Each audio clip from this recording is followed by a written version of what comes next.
This is Jerome Corsi, and I see we're beginning now the live stream. Looks like it's just beginning to come on. It is Wednesday, get the date exactly right, June 27th, Wednesday, June 27th, at about 5 o'clock. And a lot of news today. Let's see, we've got a lot of people joining us already. Richard Holte. I see, Richard, you were here about 15 minutes or more before we started. Thank you for joining us and being the first. And we've got Lars Goran Fredrickson from Peru. Thank you very much for joining us. Jay Gotch, thank you very much. Tom Rutledge, one of the monitors. Corsi Nation Rules. Jay Gotch says I should have my own show on Fox News or Fox Business. Well, I'm happy to be with you all here right at the live streaming for Corsi Nation. Thank you for joining us.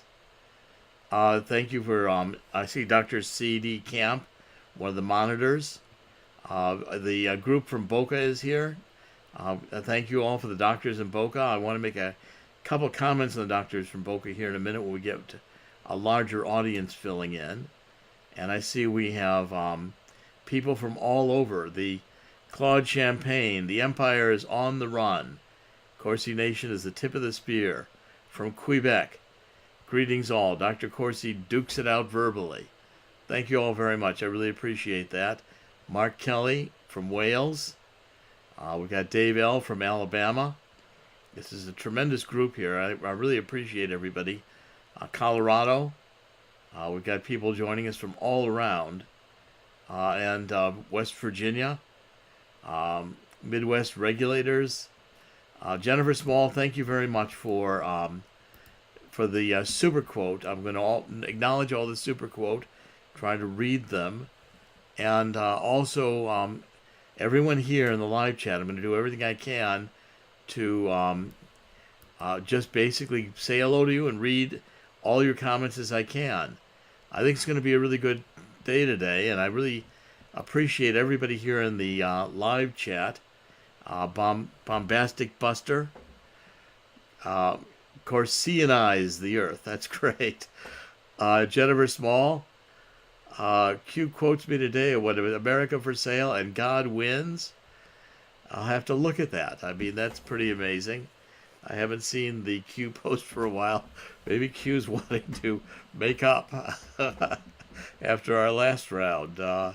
We'll have to take a look at that. If Q's saying those things, we might have to acknowledge it and take a look at it. Thank you, Jennifer Small, for bringing that to my attention. I hadn't realized it. We've got Maya Toledano from Israel. That's terrific. Thanks for joining us all the way from Israel. San Diego, Los Alamos, New Mexico. I lived in New Mexico for several years. Beautiful, beautiful state. Lived in Albuquerque. And I taught at the University of New Mexico for a while. This was a long time ago. This is terrific. I like West Green, Georgia. Terrific. Here we've got Joseph Daniel, Son of Thunder. Bless you, Doctor, from Spokane, Washington, in Jesus' name. See the 5 top court cases prophesied, posted on Joseph Philip Daniel Ministries on Facebook. Yes, I did happen to notice that. And there are some really good predictions about Donald Trump that seem to be coming true. I mean, this is really, I'm going to follow them very closely. The predictions about Donald Trump have been remarkably accurate, which is again why I think God's got his hand on Donald Trump, and those who are religiously attuned are picking it up around the world. Q. Kendrick, thank you in the super chat. Thanks always for your tireless efforts aiding to save our republic. Well, thank you very much. I really appreciate that. I think we've got about 400 or so people in. Bud Keegan. Christmas in June, Dr. Corsi. What a big day. It does feel like Christmas in June. I'll tell you, we've got some really good news to report today. And Here we go. Jeffrey Brown, place of America's first Civil War battlefield, Manassas, Virginia. Hope we won't have to use it again. I got called earlier today by Coast to Coast AM, and I'm going to be on Coast to Coast tonight in the first segment on the news to talk about America's second Civil War. So George Norrie called me this afternoon, and I'll be on Coast to Coast tonight. I want to thank everybody for being here. It's a tremendous opportunity here to push back against the cabal that wants to take over America and the world. In the Super Chat, I love Temecula Valley saying, we trust you in your daily updates. Give us faith. Thank you very much. Jay Gotch. Thank you, Jay Gotch. I noticed you here. We're really glad to have you join us, and thank you in the Super Chat. I want to do a little bit of a shout-out now to the doctors in Boca. I've been very close to the doctors down there, Dr. Mendelson in particularly. And these doctors are doing remarkable things. I'm going to invite them to be part of Corsi Nation. These doctors are from Israel, and in Israel they've developed remarkable abilities to cure cancer. And Dr. Mendelson is here in the United States practicing now in Boca, and is bringing to the United States the techniques, the medicines, the cures developed in Israel, and I think will make a massive impact on the ability to cure cancer. I invite everybody to take a look. There's a GoFundMe for Thomas Sickler, Sickler. He's a cancer patient with Dr. Mendelson. And Thomas Sickler, Sickler, is raising funds to get a bladder transplant. A cancer patient needing a bladder transplant. And I'm sure with the ability to raise some money and Dr. Mendelson's help, he'll be cured of cancer. We will include a health section in Corsi Nation. I think we're looking at spiritual health, political health. With God's help, I think we can have miracles occur around the world. And I'm going to invite Dr. Mendelson to be a big part of what we do in putting together Corsi Nation and working with us to bring across the many technologies in Israel. Last time I was in Israel, I was very impressed with the hydroponics that Israel's using to bloom the desert. If we use those technologies here, we could have the great American West be a huge producer of food for the world. It's enormously, the sun is shining in this desert, just like in Israel, and is available. All the desert needs is water, and it can grow almost anything. The Israeli technology is the best in the world in hydroponics and also this curing cancer. So one more time, Thomas Sickler, Sickler, cancer patient, as a GoFundMe. I'll post it on Twitter and Gab after the broadcast. All right, well, thank you all very much. We've got people from Cambodia today. Laro Andrea from Cambodia. This is terrific. I see our American Patriot, our various moderators are all here. Bombastic Buster. Jennifer Small, thank you for joining us. Great to see all of you. Joseph France, good to see you, Dr. Corsi. My son Noah and I met you at the book signing in D.C. a few months ago. He was really encouraged by your comments regarding his interest in the Navy. Yes, I remember. I think he's going to have a brilliant career in the Navy. And he has the enthusiasm and the right attitude. I really encourage him to go into the Navy and do our country great service. I'm sure he will. So today we've got a lot to cover, and I want to plunge right into the news. We're going to cover the news, and then we're going to cover Mueller's investigation.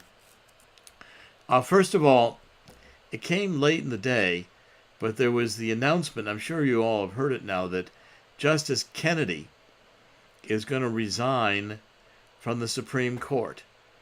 Now, this gives Donald Trump another appointment to the Supreme Court. And I can't tell you how thrilled I am. Many of us, one of the reasons many people, myself included, in voting for Donald Trump was the realization that we could have these Supreme Court nominations. Now, as you know, the Supreme Court has the ability to affect public policy for decades. And Donald Trump is committed, more so even than George W. Bush was, who tended to appoint a lot of globalists. I mean, this is really a huge opportunity for Donald Trump to appoint more like Judge Gorsuch. And Judge Gorsuch has been playing a pivotal role. He's really brought together the conservatives on the court more effectively, I think, even than Judge Scalia did. We've got some impressive decisions, and already Donald Trump has the list. He's been maintaining the list and anticipating Kennedy would leave the court. And the list includes, I think, some very, very solid constitutional fundamentalists. If we get them as props additions to Gorsuch, one more judge of Judge Gorsuch's caliber, and we're going to have a very solid majority on the Supreme Court that we've not had for decades. I mean, these people that are going to be appointed, I believe, are more affected by Donald Trump, more effectively conservative than even was appointed by President George W. Bush.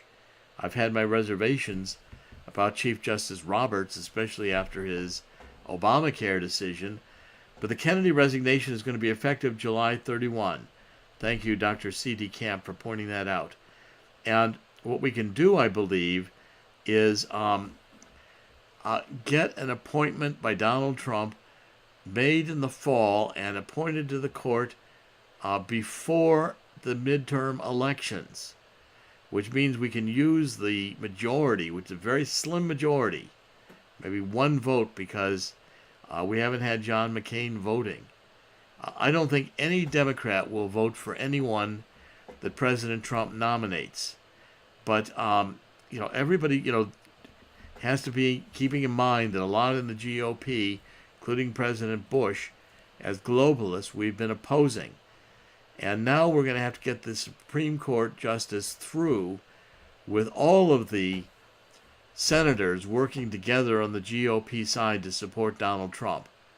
We won't be able to lose even one vote, which is going to take a lot of action, a lot of intense negotiation and bargaining to get the Senate to approve Donald Trump's nominee. And the confirmation hearings will be a lot of fireworks, with the Democrats going insane that they've lost another judge or another opportunity for a judge. President Obama was out of luck in his 8 years. But here we have two appointments from Donald Trump at the very beginning of his, hopefully, 8 years. And to me, this is just again, the hand of God, that we have this kind of an opportunity to affect public policy. Donald Trump is saying, there's an article in the Gateway Pundit that he privately predicts he's going to have 4 Supreme Court judges, that he is zinging Sotomayor and saying that he thinks that she might leave the court. Let me see exactly. Sotomayor has suffered from type 1 diabetes since childhood. And Donald Trump has pointed out that Sotomayor's serious battle with diabetes is a reason why she may be leaving the bench soon. Axios reported they swear Donald Trump is not joking. Sources who have spoken to the president about the Supreme Court says he tells them he thinks he'll have appointed 4 justices by the end of his first term. I mean, that's just jaw-dropping. And, Donald Trump's got a great sense himself of God. And if we had 4 justices by Donald Trump, the kinds of decisions that we're getting today, I think could fundamentally put America back on track with the Constitution. I pray God he'll have these 4 opportunities, and I pray that the God will work for the minds of the GOP and the Senate to work with Donald Trump to confirm whatever nominee Donald Trump puts forward. And I think that nominee will come forward very quickly. We also got a major Supreme Court decision today, and again, a huge one. The Supreme Court decided in the case of Janus v. AFSCME that basically you can't force the union workers to pay. It basically says that non-union workers cannot be forced to pay fees to public sector unions. Okay, it's one of the most hotly anticipated decisions. It's the second in 2 days. It has a major victory to conservatives. Basically, let's see, Janice, an employee at the Illinois Department of Health Care and Human Services, asked the court last summer to overrule a 40-year-old court decision. It found that public sector unions could require employees affected by their negotiations to pay the so-called agency fees, which have also been called fair share fees. These fees, approved by the court in the 1977 case Abood versus Detroit Board of Education, cover collective bargaining costs such as contract negotiations and are meant to exclude political advocacy. Of course, they never do. Janice argued that his $45 monthly fee, and imagine paying $45 to a union you don't even want to belong to, that's going to use your money for political contributions to Democrat hard left candidates that you don't support. So the $45 a month to the American Federation of State, County, Municipal Employees was unconstitutional. Said the fees infringed on his First Amendment rights. In the case of public employees whose contract negotiations are with the government, the fees were a form of political advocacy. So there was little distinction between requiring employees to fund unions that engage in political lobbying and requiring them to fund political groups such as the Democratic Party. I mean, that's huge, because the Democrats have used these public employees like the SEIU, which has always supported Democrats.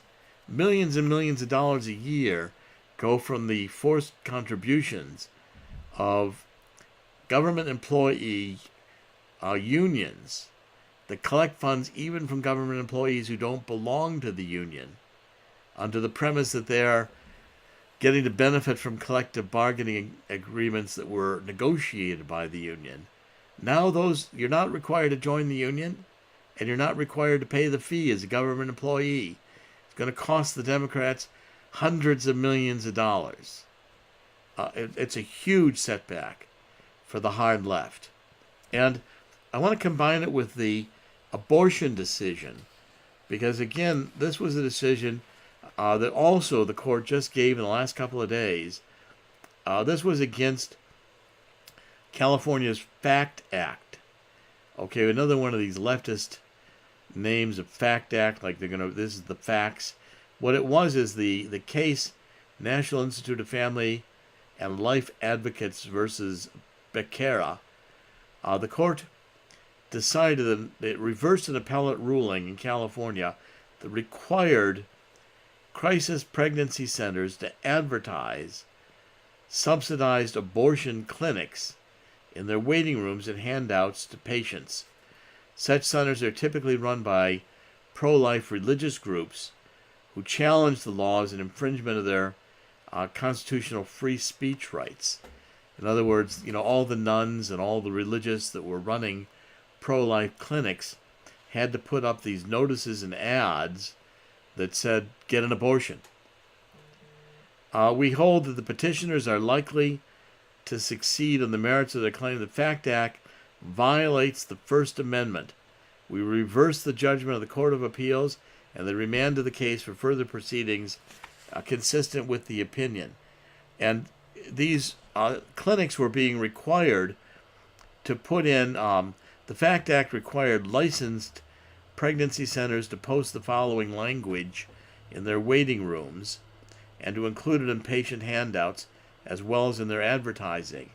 And it said California has public programs that provide immediate, free, or low-cost access to comprehensive family planning services, including all FDA-approved methods of contraception, prenatal care, and abortion for eligible females. To determine whether you qualify, contact social services offices at the telephone number insert. And unlicensed centers, those that focused on non-medical pregnancy services, including clothing, feeding, diapering newborns, had to post in their waiting rooms. This facility is not licensed as a medical facility by the state of California and has no licensed medical provider who provides or directly supervises the provision of these services. Basically, this eliminates the need for pro-life organizations to be advertising and subsidizing and supporting abortion clinics. And it's a huge setback to Planned Parenthood.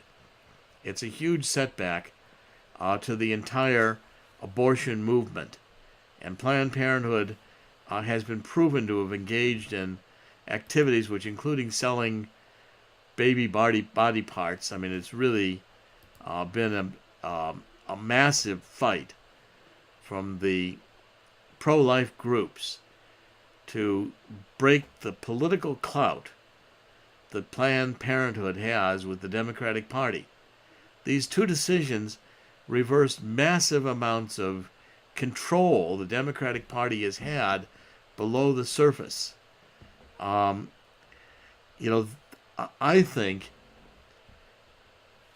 these two decisions alone merit,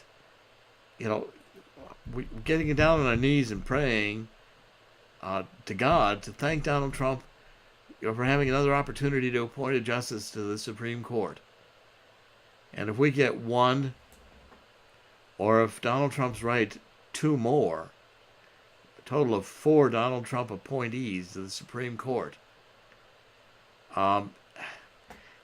it's going to be a massive impact for God, the forces of light, to reverse all these Democratic Party hard left socialist decisions that want to advance abortion, that want to eliminate God from the public schools, want to force those public employee, whether they belong to the union or not, to pay fees which end up in Democratic Party campaign contributions. These are massive changes over the last couple of days, the decisions that we've gotten. And with Justice Kennedy going, it affirms what I'm saying. We should have an International Day of Repentance in which we all get down on our knees and beg God to accept our repentance for all the sins committed in the evil name of this New World Order, sins that we ourselves have committed in our lives, as we resolve to ask God's help. God will heal our lands. God will intervene. Homeschooling is, I think, coming. Pulling children out of the public schools, which is a theme I'm going to be working on the next several months. All of these are now possible. God has changed the narrative. Donald Trump has been, I think, his agent. Thank you very much, J.D. Saratoga, in the super chat. Very generous contribution. I've seen you before and watched you here before, and thank you very, very much. Organic Kiwi, Auckland, New Zealand here. Welcome. We have across the country, I think, great participation today. Mary Melker 1, thank the Lord. I think it's just terrific to see all of the all of the people here praising God and joining with us to celebrate the fact that these Supreme Court decisions have come down. Now, at the same time, yesterday in the Bronx, a 28-year-old Democratic socialist from Bernie Sanders, a woman named Alexandria Ocasio-Cortez, a 28-year-old Latina, running for her first campaign, ousted 10-year incumbent Representative Joe Crowley, who is a Democrat, rumored to be the successor to Nancy Pelosi as the Democrats' leader in the House of Representatives in New York's 14th congressional district. Now, that's a very heavily Democratic district. And what this does, Alexandria Cortez is a member of the Democratic Society of America, Democratic Socialists of America. And she won over the voters of this minority district with a very ruthlessly grassroots campaign. She has been a Bernie Sanders organizer, very much in the school of the Barack Obama, Saul Alinsky community organizers, and a hard leftist.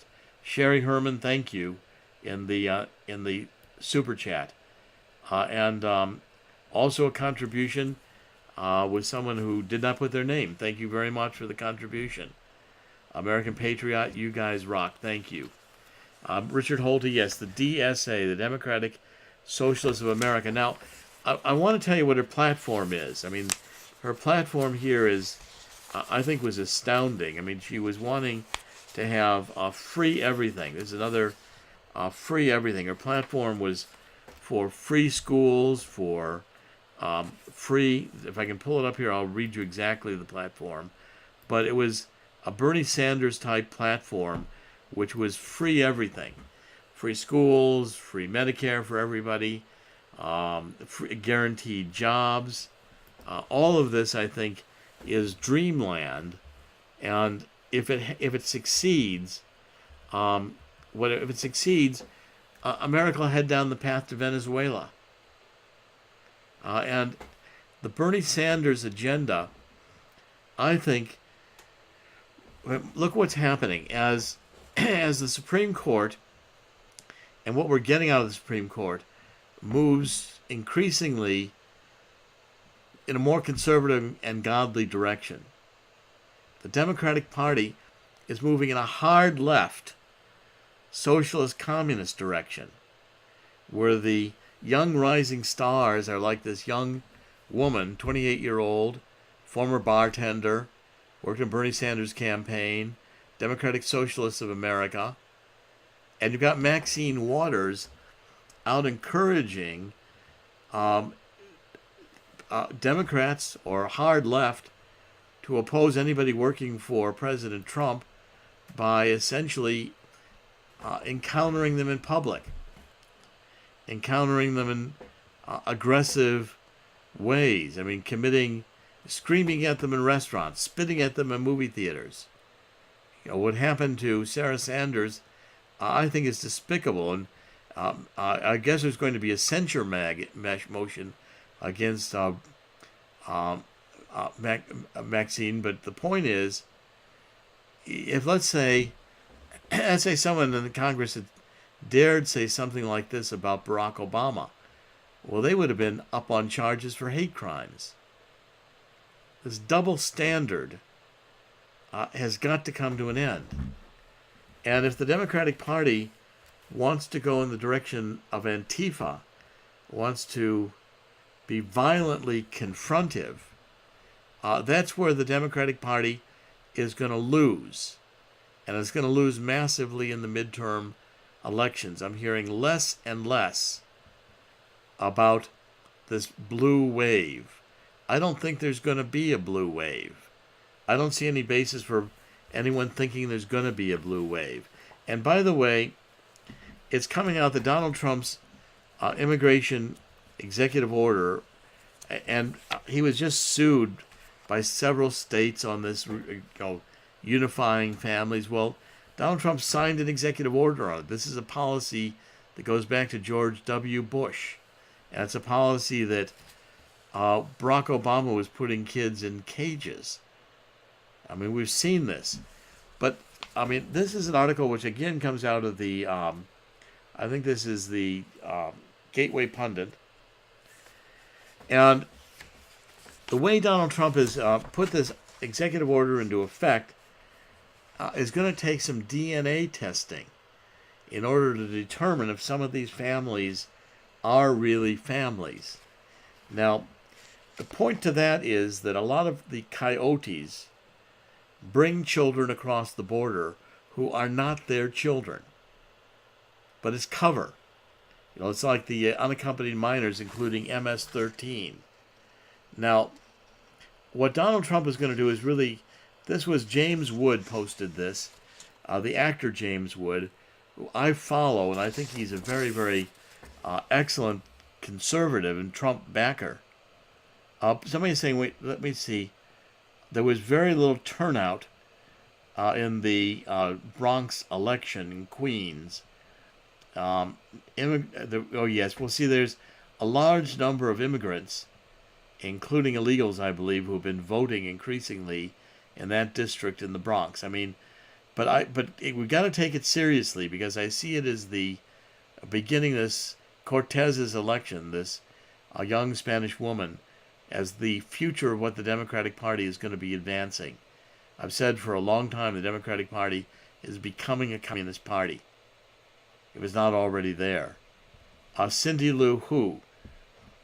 Do you know about Mueller going after Eric Prince, brother of Betsy DeVos?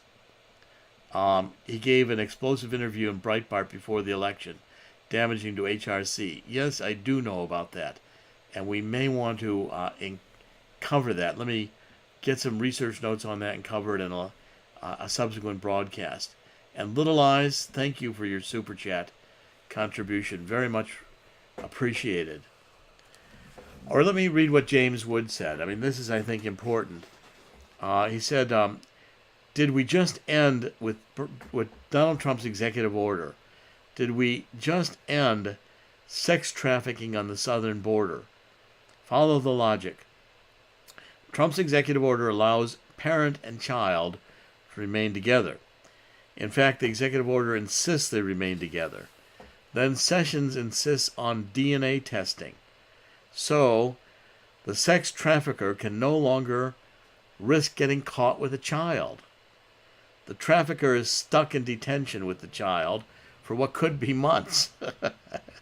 If the DNA comes back and proves they're not related, the adult is now a human trafficker sent to an American prison.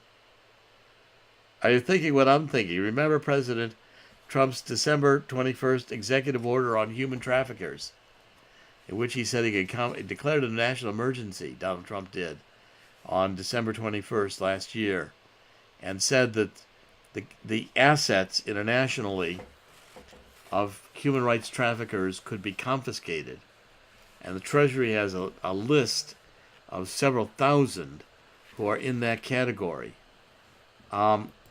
Basically, what I'm saying here is the following. Let's duke it out with Maxine Waters. And again, I mean verbally, but if Maxine Waters is going to start slapping people around like she did with Laura Loomer, she's going to get sued with assault and battery. I mean, if they want to duke it out, I think there's going to be plenty of lawsuits flying. And the American public are not going to like Maxine Waters encouraging hard left hooligans to attack those who are trying to do a responsible job in the Trump administration. But it shows you how ideologically locked in the hard left is. Because what's her name? Trevor, this pundit woman on Fox, who I could basically not stand, was slapped down by Candace Owen the other day, who said what do you mean saying these women in the Trump administration have policies that are against women's health? Again, it's because the left thinks if the policy isn't abortion, it's against women's health. That's how they've twisted the language and confirmed themselves as righteous in their mistaken thinking, embracing abortion, such that if you disagree with them, you don't deserve an opportunity to speak. Remember yesterday we covered the editorial in the New York Times that was advancing Marcuse, the Marxist philosopher that was so popular in the 60s, who said basically that bad ideas, false ideas, shouldn't be given a platform. Like if you believe in America or America first, you can't be allowed on television. Can't be allowed to be having an editorial published in the New York Times, because these are respectable publications who only publish true opinions. Well, then we become Great Britain.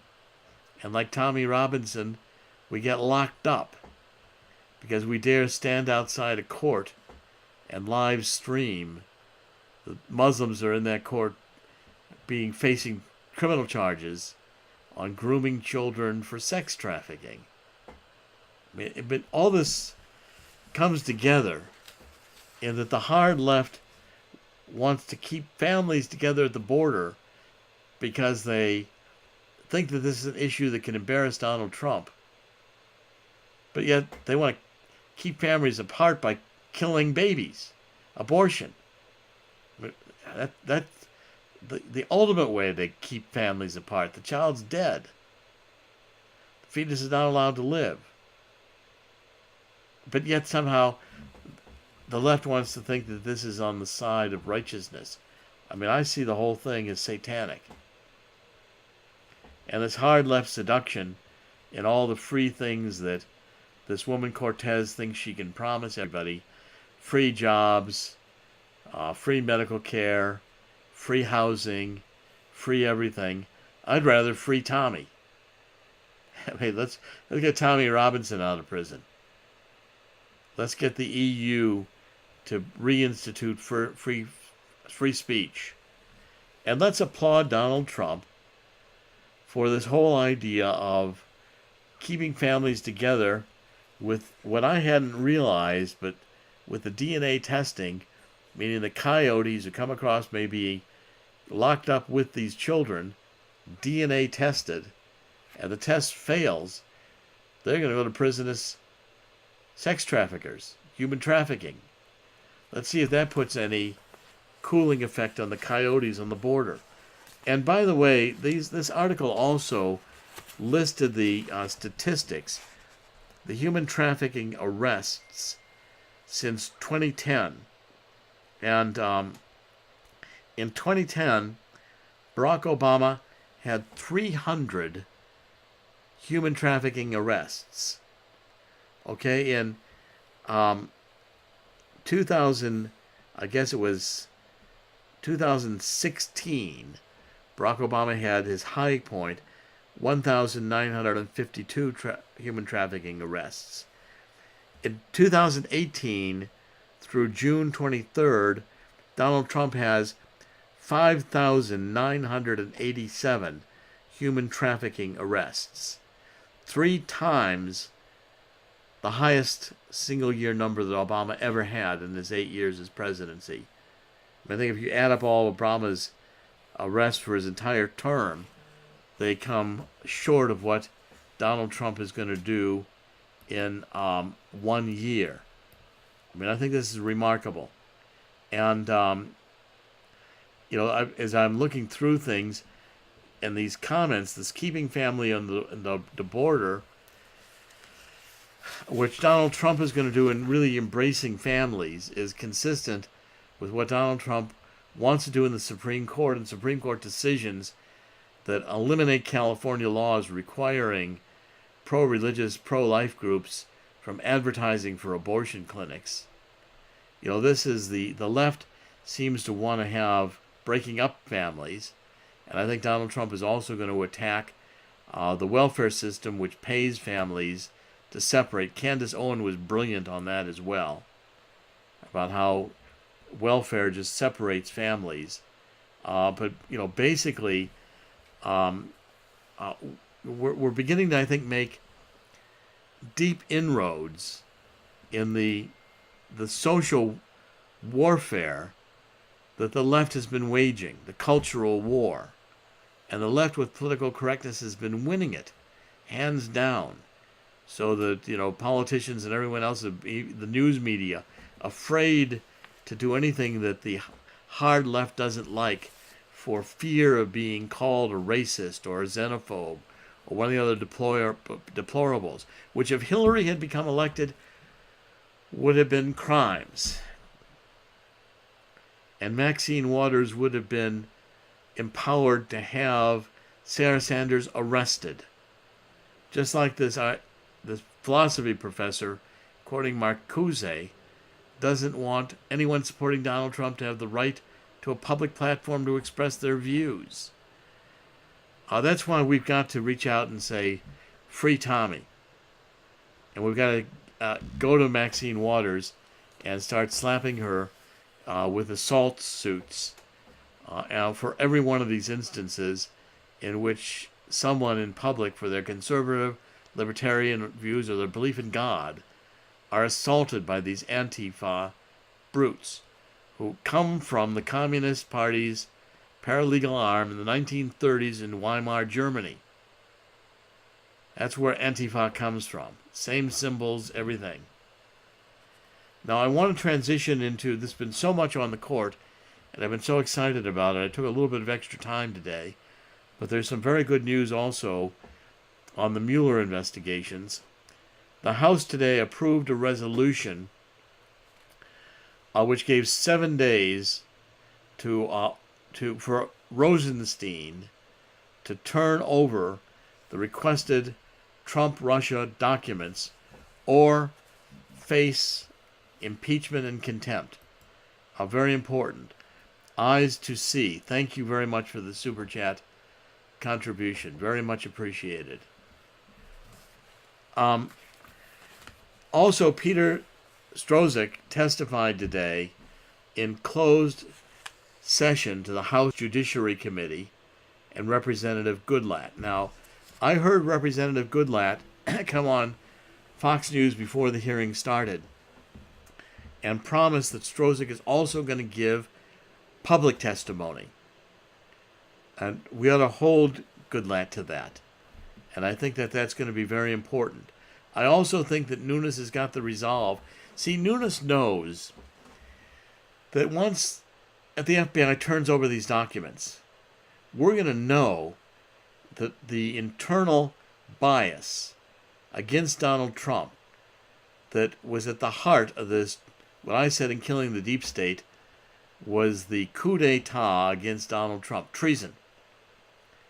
And these same FBI agents that we know were named in Inspector Horowitz's report as Agent 1, 2, 3, 4, 5. Now some of them have been outed. And we know that they also ended up on Mueller's special counsel team, which means Mueller's equally tainted. And this unequal, biased justice will ultimately mean, I think, that all Mueller's cases will be thrown out of court because it violates due process. Now, there was an indication of that today. Judge Ellis, U.S. District Judge in one of Manafort's two cases, ruled that Manafort has to stand trial.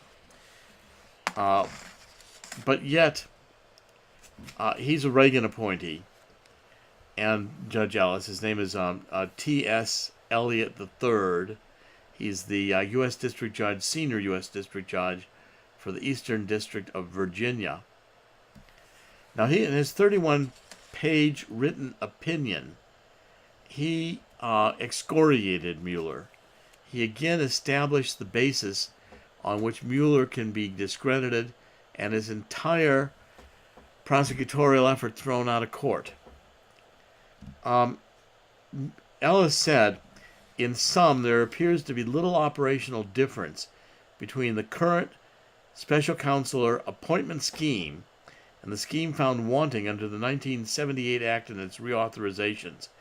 Both schemes are subject to many of the same objections. Like the independent counsel under the 1978 Act, the current special counsel has broad authority to investigate and prosecute crimes unburdened by the traditional limits placed on ordinary prosecutors. Many of the same problems have reoccurred. American Patriot, thank you very much. Thank you also for your work as a moderator. Dr. Corsi, your reporting is so intelligent and truly stellar. The best out there. Well, thank you. And I want to also say we've got some of the best participants from around the world on any forum. You all are contributing. I'm reading your comments. Little Eyes, thank you, Dr. Corsi, for everything you do. Thank God for your efforts in bringing this community together. The comments in the live chat, which I go back and read when we're finished, are pointing out very, very many important points. Let me read a couple. Bubbles. They're going so fast. Said Maxine needs a drug test to see if she is on some kind of a substance. Here, Simply Fred. Mueller is a shovel jaw. He's part of the deep state. American Patriot, good job, moderators. Yes, I think that's exactly right. But there's so many good comments in here, seeing and perceiving the points we're making. So essentially, what Judge Ellis said is that the 78 Act had become a tool for pursuing partisan agendas, rather than a means of assuring accountability of the government by prosecuting crimes committed by high-ranking officials. He said even a blind person can see the true target of the special counsel's investigation is President Trump, not Manafort. He then called Mueller's tactics distasteful. I think this is critical in terms of why ultimately I think Mueller's entire prosecutorial scheme is going to be failing. The whole idea that you can have a politically driven special prosecutor on the hate Trump basis so deeply violates the principles of due process that all these cases are contaminated as the fruit of the poisonous tree. And I think the two most vulnerable cases are the Russia case and Flynn's case, because in the Russia case, there's no case. Even Rosenstein said that these bots did not affect the outcome of the election. And in General Flynn's case, I think we now are increasingly aware that McCabe and probably Strozik changed the interrogation report to make it look like Mueller lied. How can you send General Flynn to prison when the FBI, supposedly the above-reproach law enforcement, lied, changing his interrogation report? That's frightening to think that political power would reside in the hands of a guy like Strozik, with his mistress writing all these hate memos. And I think it's fine, about time that Mueller be so entirely brought into question that his entire investigation be closed. Politico said Judge rejects Manafort's challenge to his legitimacy, but they pointed out that the judge continuously lashed out against the prosecution for being biased. He said it wasn't his role as a judge to go back and question the appointment of a special counsel, but he said the Constitution's systems of checks and balances, reflected to some extent in the regulations at issue, are designed to ensure that no single individual or branch of government has plenary or absolute power.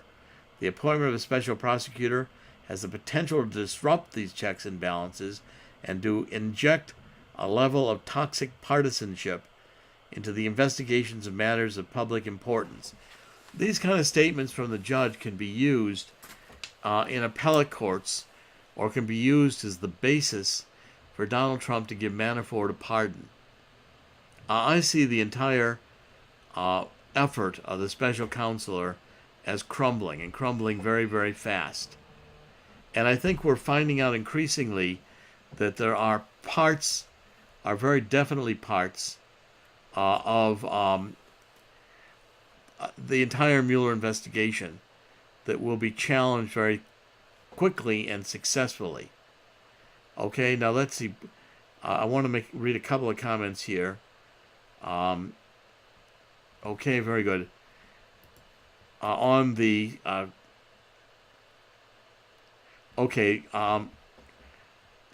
Oris Lover in the super chat said, "Could you please explain again the philosophy professor's point in not allowing a conservatives based? Is it based on the Antonio Gramsci cultural Marxist perspective, where they control the cultural narrative?" The answer to that is yes. But I do think it's so important, I do want to cover it again for a minute. I'm going to pull it up here if I can find it quickly, because it was such an important discussion yesterday that I want to cover it again. Yes, here we go. The op-ed was in the New York Times. It was called "The Ignorant Do Not Have a Right to a License," and to an audience. And it was talking about John Stuart Mill. I taught John Stuart Mill even as a graduate student at Harvard, and worked on it very strongly. Jennifer Small, thank you. I'll address your question right at the end. Thank you. It's a good question. So John Stuart Mill advanced the classic theory. This basically, the Frankfurt School, and the basic premise is that all opinions need to be expressed in the public domain, because even those things that are considered wrong today might in the future have been considered right. And we need to express and debate all sides of questions. Now, the New School, this whole Marxist that came out of New York, came out of NYU in the New School, and was really a New School of Social Research at Columbia University. And Marcuse was very influential in the 60s. He was a communist writer who challenged John Stuart Mill. And he basically said that Marcuse it was basically immoral for those who are so wrong in their opinions, like someone who would dare challenge LGBT on religious grounds. One of the Supreme Court decisions of the Baker case really again established strong basis for taking religion and the First Amendment seriously. Well, Marcuse and this professor, Brian Van Norden, professor of philosophy in a school related to Yale, or he has experience at Yale, said access to the general public granted by institutions like television networks, newspapers, magazines, university lectures is a finite resource. Justice requires, like any finite good, institutional access should be apportioned on merit and what benefits the community as a whole. And so therefore, he said, there's a clear line between censoring someone. So you can say what you want to say, but say it in your closet. Just like you can pray to God, but not in the public school, not in the public square. Read your Bible in the closet. You won't be censored in the closet. So he says when Nathaniel Abraham was fired in 2004 from his position at Woods Hole Oceanographic Institute because he admitted to his employer he did not believe in evolution, it was not a case of censorship of an unpopular opinion. Abraham thinks he knows better than other scientists and better than other Christians like Pope Francis, another socialist, who reminded the faithful that God is not a magician. Abraham has every right to express his ignorant opinion to any audience that is credulous enough to listen. However, Abraham does not have a right to a share of the intellectual capital that comes from being associated with a prestigious scientific institution like Woods Hole. Okay, similarly, universities and colleges that invite Charles Murray. Charles Murray has opposed the welfare state in a book called Losing Ground. So again, Charles Murray's ideas are bad and wrong, so he shouldn't be given a university lecture. These are the ideas of identity politics, dumping people into these huge categories, so that we're all xenophobic, we're racist, we're homophobic. All of this is the origin of the hard totalitarian left that we're dealing with, that justifies in her own mind Maxine Waters from saying, spit on Sarah Sanders, throw her out of a restaurant, because Sarah Sanders' ideas are so wrong they're criminal. Okay, now, I'd say, and what I'm concerned about, and when this young 28-year-old Cortez, socialist, wins a congressional seat, she will win the seat in that heavily Democratic district, that we're headed towards socialism and communism in the United States. Socialism in Venezuela has the inflation rate at 14,000%. The army's in control. You've got to buy water. Cortez is out there in the Bronx preaching Bernie Sanders socialism. Free this, free everything. And it'll appeal to the millennials who think we can make Wall Street pay for everything. Just grab the money, redistribute income. And that'll be the solution to all of our problems. It's never worked. And communism has never succeeded. Now, the theme, I think and so, Chris Lover, thank you. I hope that answers your question. That, in fact, this whole philosophy, the hard left, is based on the Gramsci was an Italian writing Marxism on kind of a basis of an individual socialism basis. Marxism is really about class, and it's about class distinctions. And they want to control the cultural narrative. They want to control the cultural narrative in a way that denies the access to prestigious opportunity to speak. In other words, I'm attacked for writing an editorial in USA Today. Why would USA Today publish Dr. Corsi? They say, this far-right fringe, I was under attack for doing that. The point is, it's why I spent so much time on what Donald Trump is doing with the Supreme Court. It's why I say we've got to free Tommy Robinson. The principles of this hard left are totalitarian. They lead to thought camps, thought reform camps, cultural revolutions like we saw in China. Ultimately, they end in the deaths of millions of people. What John Stuart Mill stood for, the freedom of expression, the freedom of religion, what our Constitution and Founding Fathers understood, is that this is the only way in which we advance human society. And these God principles are meant for us to realize God in our own lives and be prosperous on the earth, to share the values with all those on the earth. These are the values I endorse.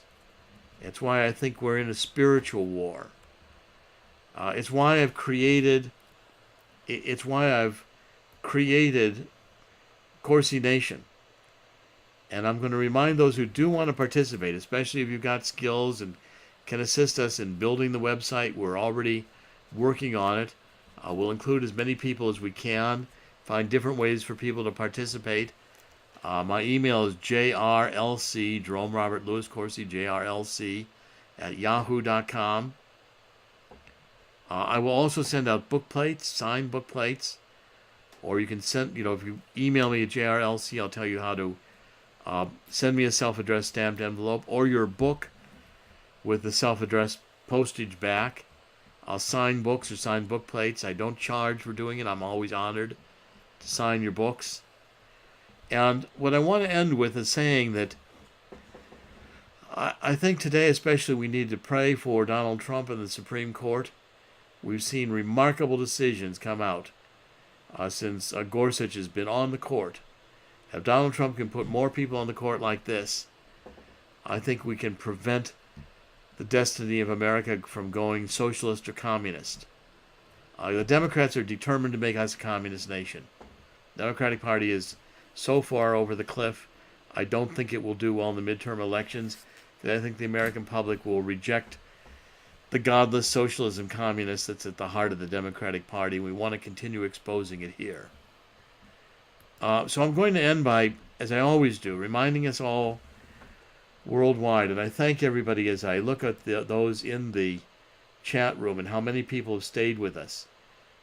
Almost 1,200 people staying with us through an hour. That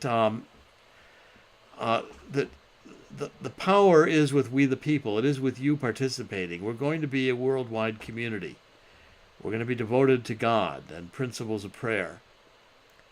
We're going to be devoted to defeating the mainstream media and the New World Order and turning back this satanic Luciferian, it is a battle good versus evil. We're going to rejoice in decisions that allow pro-life clinics not to have abortion literature in the shop. We're going to applaud decisions which allow people to hold jobs in government and not be forced to contribute to unions they don't want to contribute to. This is just the beginning. Please come back and can stay with us. We're going to do great things here. You're part of Corsi Nation. If you're here, you're part of Corsi Nation. You're participating. You're part of the international community we're wanting to create. So let me end by saying, as I always do, in the end, God wins. And I'll be back tomorrow on same time, 5 o'clock on Thursday. God bless all of you for staying with us, nearly 1,200 people, for an hour on this Wednesday afternoon when we had such great Supreme Court victories. God bless all of you in this international community that is growing by leaps and bounds. We appreciate you being here, being with us. God bless the United States, and God bless Donald Trump. This is Jerome Corsi signing off. It's Wednesday, June 27th at just about 6 o'clock on the East Coast. I will be back tomorrow on Thursday. Look forward to seeing you then. Thank you.